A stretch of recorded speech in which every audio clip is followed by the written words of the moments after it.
Hello everyone, ये इस ड्रामे का एपिसोड 7 है एंड अगर आपने इसके पिछले एपिसोड्स नहीं देखे तो आई सजेस्ट पहले वो देख लें।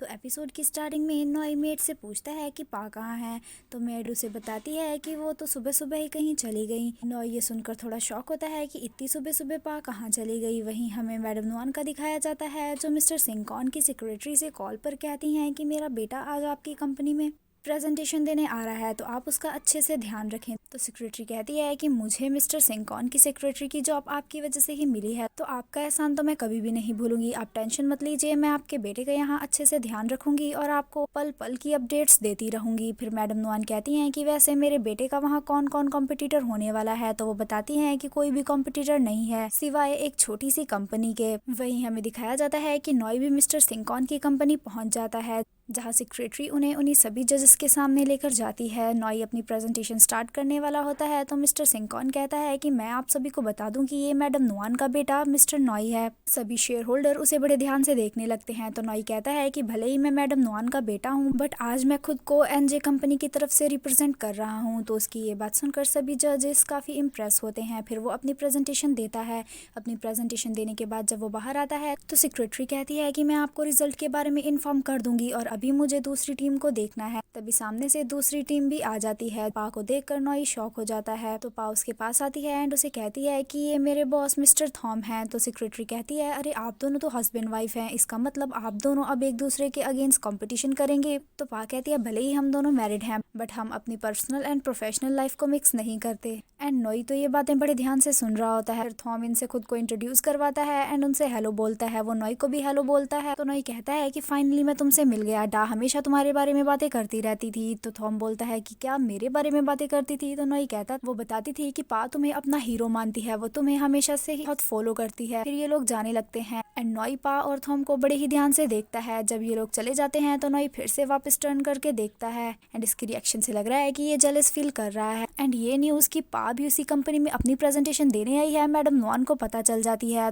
जिसका तो दिमाग ही घूम जाता है। जब वो जोर से बोलती है कि क्या पा भी वही है तो पास बैठी नेड जो कॉफी पी रही थी उसे फंदा लग जाता है। वो कहती है कि क्या पा भी वही है, क्या वो अपने हस्बैंड के अगेंस्ट जाएगी। तो मैडम नुआन कहती है कि वो अपने हस्बैंड के अगेंस्ट नहीं मेरे अगेंस्ट जा रही है, वो मुझसे कम्पीट करना चाहती है क्योंकि उसे पता है कि नॉय को ये अपॉर्चुनिटी मेरे कनेक्शंस की वजह से मिल रही है। वहीं पा अपनी बहुत ही अच्छी प्रेजेंटेशन देती है जो सबको काफी ज्यादा पसंद आती है एंड सबके साथ साथ यहाँ मिस्टर सिंकॉन को भी उसकी प्रेजेंटेशन काफी ज्यादा इम्प्रेसिव लगती है। फिर ये लोग थॉम के ऑफिस वापस आते हैं जहाँ जॉय कहती है कि मुझे इन्फॉर्मेशन मिली है कि पा की प्रेजेंटेशन एक जज को काफी ज्यादा पसंद आई है एंड पूरे चांसेस हैं कि वो अपना वोट हमें ही देंगे। तभी पा के पास मैडम नुआन की कॉल आती है तो वो कॉल रिसीव करने के लिए बाहर आती है जहां वो कहती है कि आज का दिन तो मेरे लिए काफी ज्यादा लकी है क्योंकि आपने अपना इतना कीमती टाइम मुझे कॉल करने के लिए सेक्रीफाइस किया है। बताएं आप मुझसे क्या कहना चाहती हैं। तो मैडम नुआन कहती है कि तुम खुद को समझती क्या हो, तुम्हारी हिम्मत कैसे हुई मुझे चैलेंज करने की। तो पा कहती है कि क्यों, मैं आपको चैलेंज क्यों नहीं कर सकती, आपको तो मुझे सपोर्ट करना चाहिए कि आपकी डॉटर इन लॉ इंडिपेंडेंट बनना चाहती है, वो कुछ करना चाहती है और आप ऐसी बातें कर रही हैं। मैं आपकी बेटी की तरह थोड़ी ना हूँ जो पूरा पूरा दिन अपने फोन में लगी रहती है। मैडम नुआन जब नेट की तरफ देखती हैं तो वो सच में फोन चला रही होती है एंड अपनी मदर को देखकर वो जल्दी से अपना फोन नीचे रख देती है। मैडम नुआन कहती है कि जो मर्जी कर लो, तुम्हें ये प्रोजेक्ट कभी भी नहीं मिलने वाला, चलो एक बैट लगाते हैं, अगर तुम हार गई तो तुम्हें मेरी एक विश पूरी करनी होगी। तो पा कहती है और अगर आप हार गई तो मैडम नुआन कहती हैं कि मैं तुम्हारी 3 विशेस पूरी करूंगी। तो इन दोनों के बीच डील हो जाती है। फिर नेक्स्ट सीन में दिखाया जाता है कि इन लोग को पता चलता है कि जिस शेयर होल्डर से इन्हें पूरी पूरी उम्मीद थी कि वो अपना वोट इन्हें देंगी, एक्चुअली उसने अपना वोट नॉय को दे दिया है। हम कहता है कि मुझे तो ये पहले से ही पता था, ऐसा जरूर कुछ होगा। फिर ये लोग कहते हैं कि रिजल्ट टाई हो चुका है, यानी 2 वोट्स नॉय को और 2 वोट्स हमें मिले हैं। अब जो एक वोट बचा है वो मिस्टर सिंकॉन का है। तो थॉम कहता है कि ये बात तो पक्की है कि ये वोट नॉय को ही जाएगा क्योंकि मिस्टर सिंकॉन और मैडम नुआन के बीच काफी अच्छे बिजनेस कनेक्शन है, तो हमें इस वोट की उम्मीद तो बिल्कुल भी नहीं करनी चाहिए। तो पा कहती है अच्छा तुम्हें ऐसा लगता है। फिर वो एक सरकास्टिक सी स्माइल देती है जिससे हमें पता चलता है कि इसने जरूर कुछ ना कुछ किया है। हमें मिस्टर सिंकॉन का सीन दिखाया जाता है जहाँ उसकी सेक्रेटरी उसे कहती है कि आप अपना वोट किसे देंगे, बस आप ही का ही वोट लेफ्ट है। सभी शेयर होल्डर भी कहने लगते हैं कि वैसे ये पूछने की बात तो नहीं बनती, हमें पता है कि आप अपना वोट मैडम नॉन के बेटे नॉई को ही देंगे। तो फिर भी सभी कहने लगते हैं कि आप भी अपना वोट देकर ये रिजल्ट क्लियर करें। बट यहाँ मिस्टर सिंह कॉर्न फ्लिप मारते हुए अपना वोट नॉई को ना देते हुए पा को दे देते हैं। वहीं थॉम के ऑफिस में कॉल आती है जिसे पिक करती है जॉय एंड वो कॉल सुनने के बाद बड़ी अजीब सी रिएक्शन देती है। सबको लगता है कि मिस्टर सिंह कॉर्न ने अपना वोट नॉई को ही दे दिया है जैसा कि उन लोगों ने सोचा था। तो थॉम तो यहाँ थोड़ा सा निराश हो जाता है। बट जॉय चिल्लाती हुई बोलती है कि मिस्टर सिंह कॉर्न ने अपना वोट हमें दे दिया है एंड अब ये प्रोजेक्ट हमारा हुआ। तभी यहाँ काफी ज्यादा खुश होते हैं एंड ये बात मैडम नुआन को भी पता चल जाती है जिसका दिमाग तो पूरे तरीके से घूम जाता है। वो सीधा पहुंचती है मिस्टर सिंह कॉर्न के पास। तो मिस्टर सिंह कॉर्न कहते हैं कि मुझे पता है कि आपको पता चल गया है और मेरे पास इस चीज की एक्सप्लेनेशन भी है। वो कहता है कि मैंने भले ही अपना वो पा को दे दिया है बट मेरे पास नॉई के लिए और भी अच्छी अपॉर्चुनिटीज हैं। तो मैडम नुआन भी उनकी बात मान लेती हैं।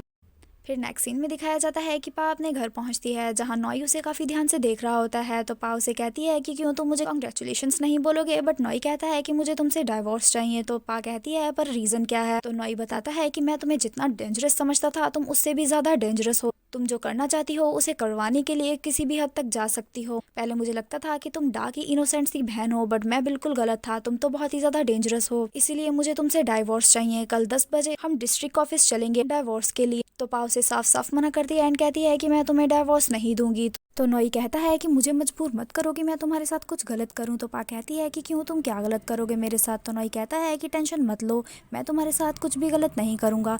मैं तुम्हारे फादर को बता दूंगा कि तुम ड्राइविंग से इतना ज्यादा क्यों डरती हो और अब तुम ड्राइव क्यों नहीं करती, क्योंकि तुमने किसी का एक्सीडेंट करके उसे मार दिया था, वो भी जब तुम 10th क्लास में थी और तुम्हारे पास उस समय ड्राइविंग लाइसेंस भी नहीं था। पा ये सुनकर थोड़ा डर जाती है। फिर हमें फ्लैशबैक का दिखाया जाता है कि एक बार पा ड्राइव कर रही थी एंड इसी दौरान इसके सामने कोई आदमी आ जाता है जिसे ये हिट कर देती है एंड उसे हिट करने के बाद ये बहुत ही ज्यादा डर जाती है एंड वहां से भाग जाती है। काफी आगे जाकर वो अपनी कार में बैठकर रो रही थी। तभी इसके पास थॉम आता है जो इसे पूछता है कि इसे क्या हुआ। तो ये इसे सारी बात बताती है कि इसने किसी को हिट कर दिया है एंड इसे उस आदमी को देखने की भी हिम्मत नहीं थी। तो थॉम उसके साथ वापस उसी जगह जाता है जहां ये लोग देखते हैं कि वो आदमी वहां नहीं है एंड पा की ये बात सिर्फ थॉम, पा एंड डा को ही पता है। तो पा नॉई से पूछती है कि तुम्हें इस बारे में कैसे पता। तो नॉई बताता है कि मुझे तुम्हारी बहन डा ने बताया था। तो पा कहती है तो तुम इस बात का एडवांटेज उठाकर मुझे ब्लैकमेल कर रहे हो। तो नॉई कहता है कि मैं ऐसा बिल्कुल नहीं करता, अगर तुम भी ऐसे गेम्स नहीं खेलती। अब जल्दी से बताओ कि क्या तुम मुझे डाइवोर्स दोगी या ये सारी बातें मैं तुम्हारे जाकर फादर को बताऊं। तो वो वहां से जाने लगता है। तो पा उसके पीछे भागती है एंड कहती है ठीक है मैं तुम्हें डिवोर्स दे दूंगी बट कल मैं बिजी हूँ। तो नॉई कहता है कि तुम बहाने बना रही हो एंड वो वहां से जाने लगता है। पा उसके पीछे भागती है एंड उसे रोकने की कोशिश करती है एंड ये सब कुछ नेड की मेड छुपकर सुन रही होती है एंड इन लोगों की वीडियो बनाने लगती है। नॉई अपनी कार में बैठ जाता है। तो पा उसके पीछे भागती है एंड कहती है कि प्लीज मेरे फादर को इस बारे में कुछ भी मत बताना। वो नॉई को रोकने के लिए उसकी कार के आगे खड़ी हो जाती है। तो नॉई सामने से आ रहे ताई को इशारा करता है पा को पकड़कर साइड पर करने के लिए। ताई आकर पा को पकड़कर साइड पर कर लेता है एंड नॉई वहां से चला जाता है। पा ताई को हिट करके वहां से भाग जाती है एंड यहाँ ताई की हालत इतनी ज्यादा खराब हो जाती है कि वो वहीं नीचे बैठ जाता है एंड ये सारी बातें जाकर वो मेड नेड को बताती है एंड उनकी वीडियो भी दिखाती है। नेड कहती है कि इन दोनों के बीच में लड़ाई हुई है, अब मैं विश करती हूँ कि जल्दी ही इन दोनों के बीच में ब्रेकअप हो जाए। तो मेड बताती है कि एक और बात, पा नॉई से कह रही थी कि मेरे फादर को इस बारे में कुछ भी मत बताना। तो नेड कहती है इस बारे में कुछ भी मत बताना बट किस बारे में, ये कौन सा इतना बड़ा सीक्रेट है। एंड इसी के साथ ये एपिसोड यहीं खत्म हो जाता है। Thank you so much for watching. But जाने से पहले वीडियो को लाइक एंड चैनल को सब्सक्राइब जरूर कर दीजिएगा।